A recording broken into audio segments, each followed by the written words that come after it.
Bien, bonjour les Inxéos, aujourd'hui nous allons parler de Batman Bad Blood, sorti en 2016. C'est le 6e film de l'univers partagé New 52 et le 3e de ce que j'appelle personnellement la trilogie Damian. Commencer avec Son of Batman d'Evan Spalding, continuer avec Batman vs Robin de Jay Oliva, et donc là on retrouve Jay Oliva à la réalisation pour ce 3e opus Bad Blood donc.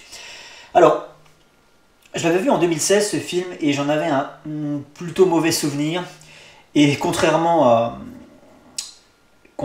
à Justice League War, j'avais changé d'avis lors du revisionnage pour le rotoscope. Et bien là, pour le coup, je n'ai absolument pas changé d'avis. Voilà, je maintiens que Bad Blood n'est pas un film pour moi. C'est pas forcément un film mauvais en soi, on va en parler d'ailleurs dans cette vidéo, mais voilà, il s'adresse clairement pas à moi. Alors, au niveau du scénario, nous avons Batman qui essaye d'arrêter un groupe de super vilains, des méta-humains, dans un complexe industriel. Et puis se joint à la fête un nouvel allié pour Batman, impromptu, Batwoman. Voilà, alors, ils ne travaillent pas ensemble, hein. Et d'ailleurs, Batman ne semble pas vraiment tolérer ses actions. Et à la suite de cet affrontement, eh bien, l'usine explose et Batman disparaît dans l'explosion et ne donne plus signe de vie. Silence radio pendant 2 semaines. Alors pendant plus de 2 semaines. Forcément, Alfred Pennyworth s'inquiète et il contacte Dick Grayson. Et en très gros, Dick Grayson qui est en train de faire son boulot de Nightwing à Bloodhaven pendant ce temps-là, hein, eh bien il va devoir accepter de vêtir pour la première fois de sa carrière le costume de son patron, costume de Batman, afin d'éviter une recrudescence de la criminalité. Voilà, il doit faire briller à nouveau le bat symbole dans le ciel de Gotham. Voilà, donc nouveau Batman. Dick Grayson qui va se faire épauler par le Robin en cours, hein, c'est-à-dire Damian Wayne bien évidemment. Il y a un groupe de super criminels, des méta-humains également, qui font leur apparition en même temps et qui semblent s'intéresser de très près aux technologies de pointe de Wayne Enterprise. D'ailleurs, ils réussissent à en dérober une pour faire, alors ça je ne vous le dis pas, ça fait partie des surprises du scénario. Et au même moment, donc, on a une arrivée de plusieurs personnages qui vont se joindre à la Bat Family tôt ou tard. Voilà. Alors, en soi, on a Jay Oliva à la réal et on peut dire qu'il s'en sort relativement bien. Jay Oliva, pour l'instant, de ce que j'ai pu voir, c'est le réalisateur qui réussit le mieux à nous offrir une action limpide, voilà, des scènes d'action fulgurantes. C'est lui qui réussit le mieux à injecter du dynamisme dans cette animation qui d'ordinaire est lourde, d'ordinaire est très maladroite. Voilà, une mauvaise retranscription des gestes, enfin, c'est bâclé, c'est pénible, voilà, c'est laborieux. Et ben Jay Oliva, de tous les réalisateurs qui se succèdent généralement à la tâche, eh bien, je trouve que c'est celui qui arrive justement à injecter le plus de dynamisme, le plus de fluidité. C'est celui qui chorégraphie le mieux ses combats. Et de ce fait, eh ben, Bad Blood, il se hisse quand même au-dessus de ce qui se fait en moyenne dans les animés d'ici, surtout à l'époque du 52. Hein, voilà. Donc techniquement, c'est plutôt réussi. On retrouve d'ailleurs la patte de Jay Oliva, donc déjà d'une dans ce dynamisme et dans cette chorégraphie, dans ces combats très esthétisés, assez recherchés. On retrouve sa petite signature, hein. Vous savez, c'est un travelling avant de la caméra qui s'infiltre dans le cockpit ou à travers la vitre d'un véhicule en mouvement pour filmer le pilote. Ça, c'est typique de Jay Oliva. Et puis il aime bien jouer avec le grain de l'image ou avec les lumières. On avait vu dans Justice League War qu'il avait utilisé à bon escient un incendie avec, vous savez, les bus à incendie qui explosent et donc du coup ça déverse de la flotte sur la scène de combat, et ça lui avait permis d'appliquer un grain à son image, ce qui avait conféré à cette séquence une photographie, quelque chose qu'on ne retrouverait pas ailleurs. Voilà, quelque chose d'assez atypique. Et là il a essayé de refaire la même chose en utilisant un défaut d'éclairage qui génère des flashs. Vous savez, un peu comme les stromboscopes dans une boîte de nuit, là, des flashs de lumière. Et sur une petite séquence de combat, c'est plutôt sympathique. Le problème, c'est que c'est pas assez exploité. Mais en tout cas, ça confère à cette scène quelque chose que vous n'avez pas ailleurs, une fois de plus, une petite identité, un cachet. Voilà, mais c'est pas suffisamment exploité malheureusement. Donc techniquement, en termes de réal pur, c'est réussi. C'est pour ça que Bad Blood, c'est pas mauvais. Mais pourquoi est-ce que je vais en parler en mal? Ben, tout simplement parce que je n'aime pas ce qu'il me propose. En termes de scénario, je trouve que ça part un peu dans tous les sens pour pas grand chose. Et en fait, tu sens que cet animé, il a été fait pour créer de manière très artificielle une Bat Family. C'est-à-dire qu'on va te faire pop des personnages à droite à gauche qui vont devenir des membres à part entière de la Bat Family, des personnages qui auraient gagné à être introduits dans les épisodes précédents, voilà, afin de gagner un peu plus en épaisseur et en intérêt, mais qui, pour le coup, ne sont introduits que dans cet épisode-là et qui vont, au sein du même scénario, eh bien, évoluer très rapidement et devenir des membres de la Bat Family. Donc c'est compliqué. Enfin, moi, j'ai du mal à y croire. C'est très fake, c'est très artificiel, hein, cette manière d'importer comme ça des personnages et de les faire évoluer pour en faire devenir des personnages clés. Je trouve que c'est très artificiel, et c'est notamment le cas de Batwing. Batwing, alias Luke Fox, le fils de Lucius Fox. Il n'a aucun background, ce personnage, il n'est pas du tout intéressant. C'est le beau gosse sportif du lycée qui est très intelligent, que le fait comprendre. Voilà, au niveau des maths, de la science, c'est quelqu'un de très intelligent, quelqu'un de très cultivé. Et puis il se bat extrêmement bien, c'est un combattant aguerri, Luke Fox. Et puis eh bien, il a accès de manière très facile, je trouve, et un peu grotesque, aux technologies sur lesquelles travaille son père au sein de Wayne Enterprise. C'est-à-dire que c'est le fils de Lucius Fox, certes, mais le mec, il réussit quand même à mettre la main sur le matériel sur lequel travaille son père, du matériel de haute volée technologique. C'est pas rien. Il n'y a pas un mot de passe, pas une clé de sécurité, rien. Oh, c'est son fils, donc du coup, il a accès à tout. Et donc du coup, ce personnage qui a zéro background, zéro charisme, eh bien, il va mettre la main sur une espèce d'armure 2.0, armure nouvelle génération que Lucius Fox, je pense, destinée à Batman pour le futur.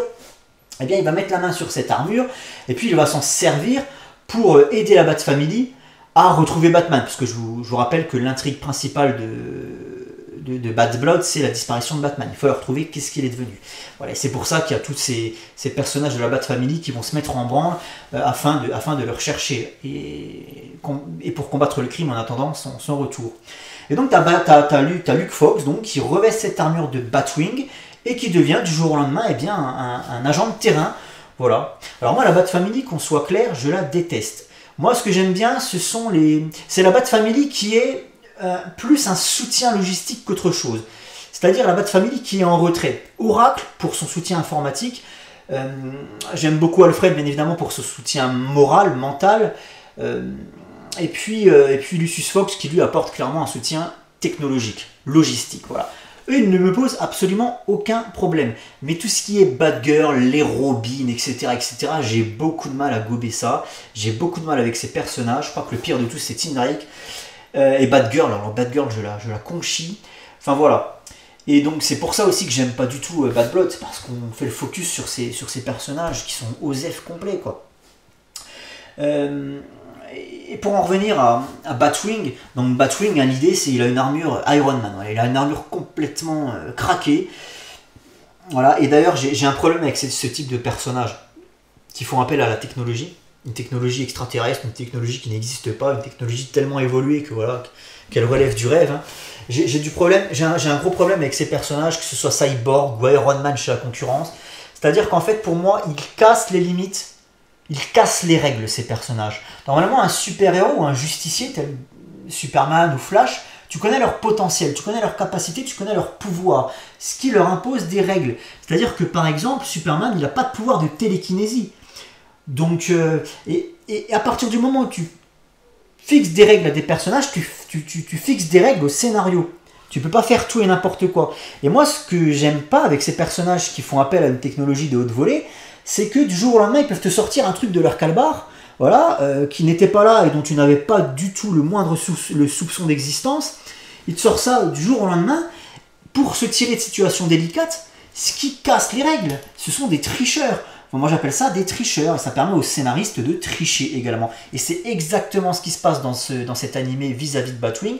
C'est qu'à plusieurs moments, le gars, il va te sortir des machins. Bah voilà, bah, t'es pas censé savoir qu'il avait ça sur lui dans son armure complètement pétée.